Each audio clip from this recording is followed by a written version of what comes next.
parents are so obsessed with their students going to college to get a great job and the return on investment and that whole bit, which is really important, of course. But from my end, it's also about the development of a character and the development of adulthood, and becoming an adult. And so for a parent, they need to learn that that's another essential part of this and that they need to step back for that to be able to occur. Hey everyone, welcome to Bite Your Tongue, the podcast. Join me, your host, Denise Gorant, as we explore the ins and outs of building healthy relationships with our adult children. Together, we'll speak with experts, share heartfelt stories, and get timely advice, addressing topics that matter most to you. Get ready to dive deep and learn to build and nurture deep connections with our adult children. And of course, when to bite our tongues. So let's get started. Hey everyone, welcome back to Bite Your Tongue, the podcast. And today we're going to talk about a pretty emotional milestone when you take your kids to college. It's a very short episode, but it packs a big punch. We're going to be joined by Sara Klein. She's from the Stevens Institute of Technology. Many of you are past this stage, but some are just beginning this journey. As we spoke with Sara today, I realized, though, that everything she says is also practical advice for all of us trying to build healthy relationships with our adult children. In 2 words, back off. And it doesn't stop once you drop them off at college. So we're delighted to welcome Dr. Sara Klein, Vice President for Student Affairs at Stevens Institute of Technology. Sara has spent years in the world of campus life and student affairs and has seen firsthand how this tradition to college has changed so much over the years and the over-involvement of parents. She's passionate about helping families navigate this pivotal moment. This will be a short but practical conversation where Sara will outline some do's and don'ts during this major milestone. Welcome, Sara. Thanks for having me. Tell me a little bit more about you, and I know you've been talking about it for years. What prompted this interest for you? Yeah, in my role at Stevens, I'm responsible for facilitating a transformative experience for our students while they're here. I oversee a large division at the university. We have 16 offices that all work together and across the university to welcome students, help them feel supported, guide them, and really develop them intellectually, emotionally, socially as they navigate this college journey. And we're really there with them from the first day they arrive to the day they graduate and beyond as alumni. And we really want to teach them how to self-advocate and how to grow into a responsible adult and engaged citizen. That's the goal. And sometimes the parent's the handicap, huh? Sometimes that's true. Yeah, I'm always interested in working with parents. I think that over the course of my career, I've seen a huge change in parents' level of involvement in the student experience. Can you go into specifics about that? Yeah, I think it's a generational change. I don't think it's any particular thing that has happened. I think it's the way that society parents, that we teach our people to parent, and that the generations have changed their parenting style. So if you look at it, this generation of parents has been intricately involved with every moment of their child's life, from the day they drop them maybe at daycare or at preschool. You get a report of every single hour, every single diaper that was changed, what they ate, right? So we're starting from that place of being so embedded in every moment and their child having no independent moment where they're not aware of what's happening. And that really progresses through the entire K through 12 school system. And it's not necessarily a bad thing. Schools are much more communicative than when I was a child. Parents are receiving newsletters. I have a high schooler myself, and I receive a daily newsletter of what's happening at school. You say you don't think that's so bad. I remember none of this was going on. My kids are older. And I remember when my daughter went to high school, we started to have this thing where their grades would get posted. Yes. Or if they didn't turn in a high school homework assignment. I thought that was a little over the top. It was more about saving the school's, I don't want to say ass, because if this kid got an F, the parent would say, well, why didn't you ever tell me? Right. Well, this is just not college, Sara. This podcast is about way into young Yes. adulthood, 30s, even early 40s, and parents are still overly involved. I think that there's a range of parents, right? So I think there are a range of parents and a range of children. I think there are some children. I'm fortunate to have children who don't need me to have a newsletter or read it. But there are a lot of parents out there who do need that because their child really struggles and they do need to advocate for them more, especially when they're in the K through 12 system and a minor, right? What the problem for me is that those those adults cannot step away from their child a bit when they move to college to allow for the process to begin where they learn how to self-advocate. So I do think there are more children identified earlier who have higher need, who need more intervention from other people, the adults in their lives. And that's why I think it's okay that we do some of this. And I do think it's good. There are a lot of parents out there who are disengaged in their child's life and education. So I think it's good if it helps for some of those cases. But I think actually most parents do not need that and do not need to be involved. But you as a parent can determine how you want to act on that or if you want to act on that information. I do not. I stay Mm-hmm. out, right? Mm-hmm. But for some people, they need to provide a little more care and attention to their student and push them a bit when they're younger. My concern is that by the time they get to college, the entire point of being here is that yes, there is a safety net of the college administration and all the networks within the college to help them succeed, but ultimately they're supposed to be self-directed and doing that for themselves. And so if they're graduating, they haven't had the opportunity to really do it for themselves because their parent is quite literally logging into their email or their university like software to act for them and on behalf of them, then we have a problem because then they haven't actually had any time to hone any skills while they're in college. Then they're graduating and their parent is calling their employer to negotiate a job offer, right? Or they still are making doctor appointments for their children, which is a real issue.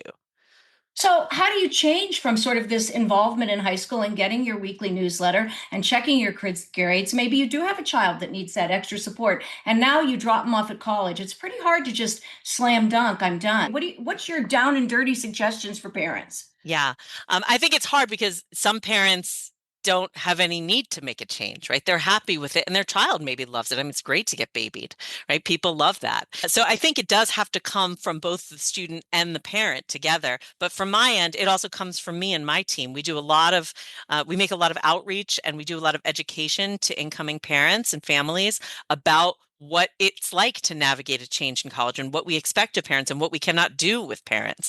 When a student's coming to college, there are changes in the law in terms of how we can interact or communicate with you. We have a FERPA law, which protects student privacy because they are, for the most part, 18 years old. So I cannot speak to every college, but I think most college administrators do seek to educate parents on these matters should they want to pay attention to us. But ultimately, if they're trying to get a certain level of information and access, they just can't have it in college. So it's kind of an intense moment where it just an all-out change to how you have to interact with your students. So we do as much as we can. We do webinars, orientations over the summer. We send out communications. I interact with the parents and families when they arrive at the campus to talk about this. And I do a lot of one-on-one education as issues arise to explain that it's not that we don't want to work with parents, it's that we all need to work together so that their child can be a successful adult, and that I need to speak with the student and not with them, and that there are legal requirements I need to speak with the student, but also it's probably a good idea so that their student can grow and learn. Parents are so obsessed with their students going to college to get a great job and the return on investment and that whole bit, which is really important, of course. But from my end, it's also about the development of a character and the development of adulthood, and becoming an adult. And so for a parent, they need to learn that that's another essential part of this and that they need to step back for that to be able to occur. I would love some specific tips. If you were talking to a group of parents right now and saying, okay, you're sending your child off to college, you're dropping them off next week, here are some tips to be the best parent you can be. Stay connected, but not overdo the job. Yes, I talk about this with parents a lot. I think a big thing that parents do is an error is that they come and depending on where their student is going to college and how far the distance is, they come here a lot. Not only do they come to the campus, but they also expect their student to return home pretty quickly. I think all colleges experience this issue where usually orientation begins about a week before Labor Day weekend. And that feels like this moment for families to celebrate together and they have traditions and there's all these things going on at home. A lot of families think, oh, I'm going to come pick you up Labor Day weekend. And they've just been here for probably 1 week, 5 days. So I say this every single day on the lead up to arrival to parents and families and to students that they are not to go home. We have so many activities going on there. It's way too early to leave campus.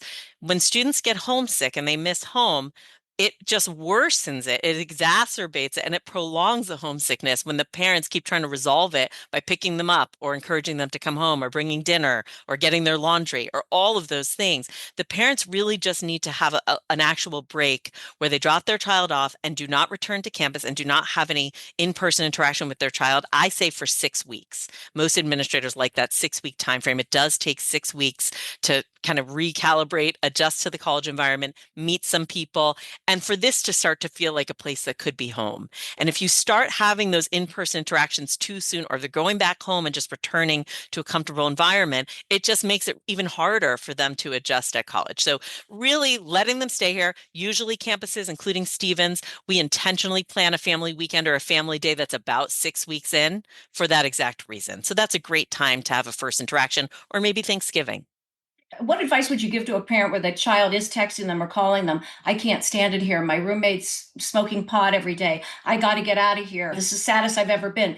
Would you want the parent to call you at that point? Or who should they call? So that comes into another piece of advice I have, which is Okay. to really try to be a good listener and not be the proactive problem solver. Solver. Right? Yep. Like your job is to just be a resource. Sit back, hear it all. It might be hard, right? Internally, you're sitting there saying, oh my God, my kid is away for the first time. They're crying, they're unhappy, they don't love their roommate. All that is normal. Right? You're not going to come here and just love everything immediately. It's a whole new life that you're establishing. It's tough.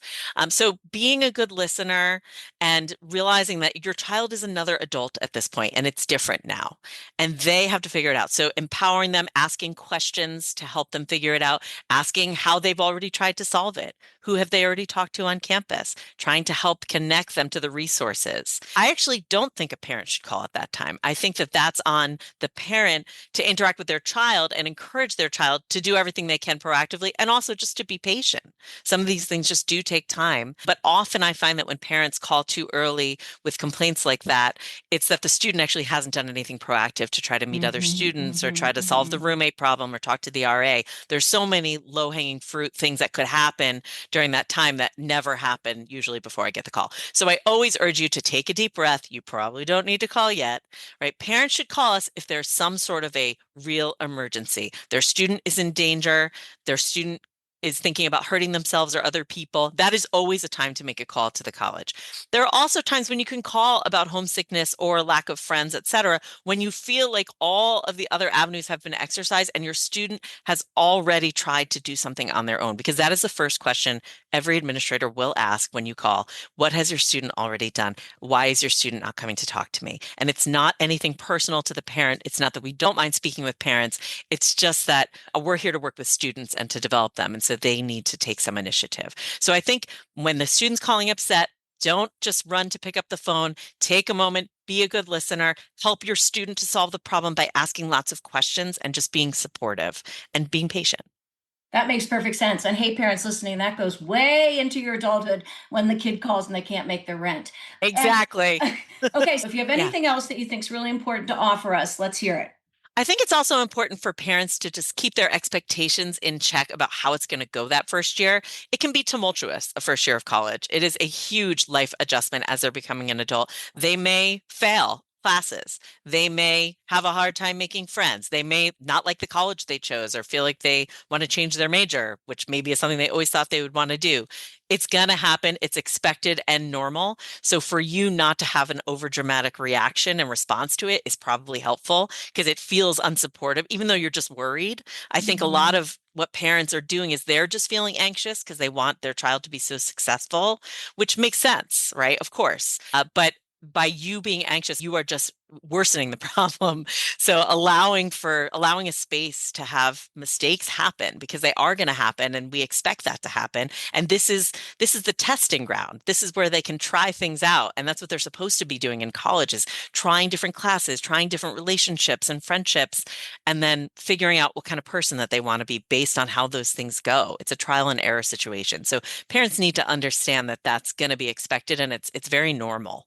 But I also would say too, as I mentioned before, know that there are some moments to step in. So I don't want to Right. make this all about stay back, let your child be independent, because I think for the most part, that is the rule. But there are some students who just need extra help, who are really faltering. And then that's the moment when we, as the administrators of the institution, are looking to a parent to partner with us and Mhm. help us to ensure that their student is safe and healthy. And sometimes we do need the parent to help us. I think also it's important to set boundaries. Something we often experience is an inconsistency in terms of what parents expect about how often they're going to receive communication and information from their student. And they're calling us because they're feeling like desperate, like my student is missing. They haven't texted back in 24 hours.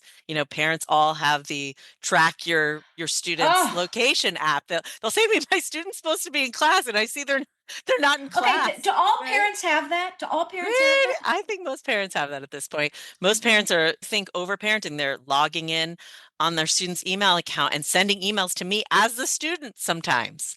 So I think those things needs to be discussed between the student and the parent. And this is for students out there. I'm just going to say, please don't give your parents your passwords. Why are you doing that?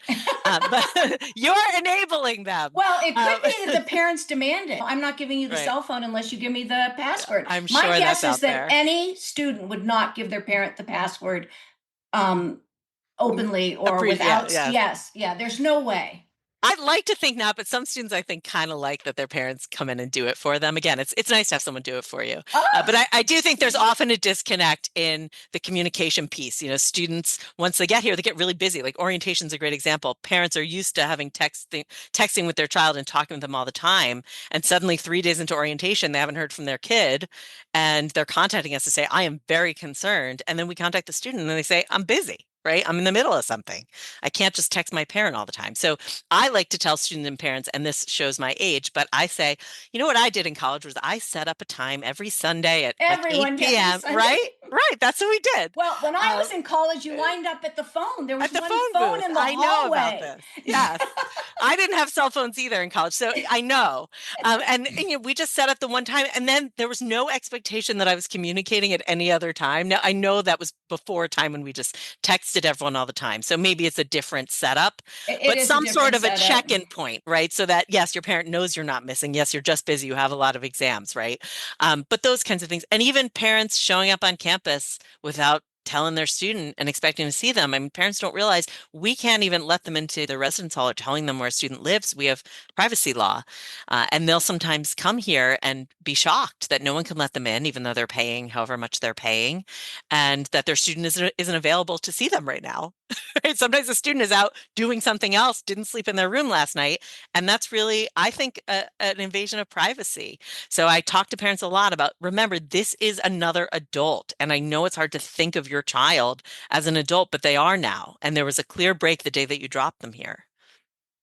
So you say, yeah, you drop them off, they're adults. They go home and they're back to being there, particularly that first year of college. But I still remember onward, I would drop my clothes in my bedroom. You revert back. A lot of people say that's very true. So it's hard to see that adult.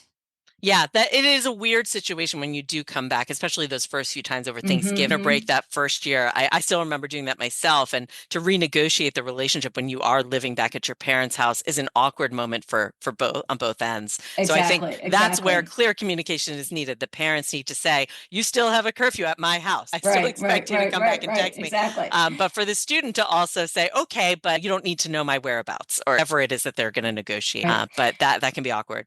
Okay, so let's do a takeaway. If you want one thing for parents to remember from this short interview, what would you say? And not back off, because we've said that a lot. So I want Yeah. something clear and concise. I don't think it's back off. I think it's allow your child to grow into the adult that you want them to be, right? Give them some space to be able to do that while you're still there in their ear, supporting them and loving them.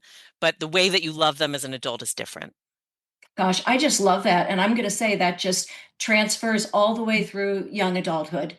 Treat them the way you expect them to be the adult you want them to be, Yeah, responsible, advocate for themselves. You don't know all the answers. And I notice now, even as my children get older, I really don't know all the answers because I don't know this environment. We also don't exactly. know the environment they're in college. It's very different from anything we experience. So it's hard for us to give advice or to tell them what to do. Things have changed. That's exactly true. They know the best way to navigate this. And if they don't, they have to figure it out for themselves because this is just the first step among a long on a long journey to adulthood. Right. Well, thank you so much, Sarah. This was great. I really appreciate it. I think you should definitely be talking about this more and more and more. You do a great job summing it all up. Thank you so much, Nisa. It was good to talk. Oh, Oh boy, so that's a wrap. You guys, everything she says is so important, even as a parent of an adult child. They need to be their own advocates. If we're doing everything and texting them all the time and on top of them all the time, how will they ever grow? And when you think that this starts at kindergarten or preschool and goes all the way now through college, we've got to get control. We're an anxious generation. I learned so much from this few minutes. So I hope all of you did too. And I hope people listen that weren't just dropping their kids off at college. I love Sara. She's got it down. So I hope you're enjoying the podcast, everyone. Please send us ideas for episodes at biteyourtonguepodcast@gmail.com. Log on to our website, send us a message. You can also record a message. There's a little microphone. You can record a message. And also, if we want to continue, we really need your support. Go to support us on our website, biteyourtonguepodcast.com. $5. Buy us a cup of coffee. If we get a few $5 now and then, you have no idea how far it goes. So remember, particularly after listening to this episode, sometimes you just have to bite your tongue.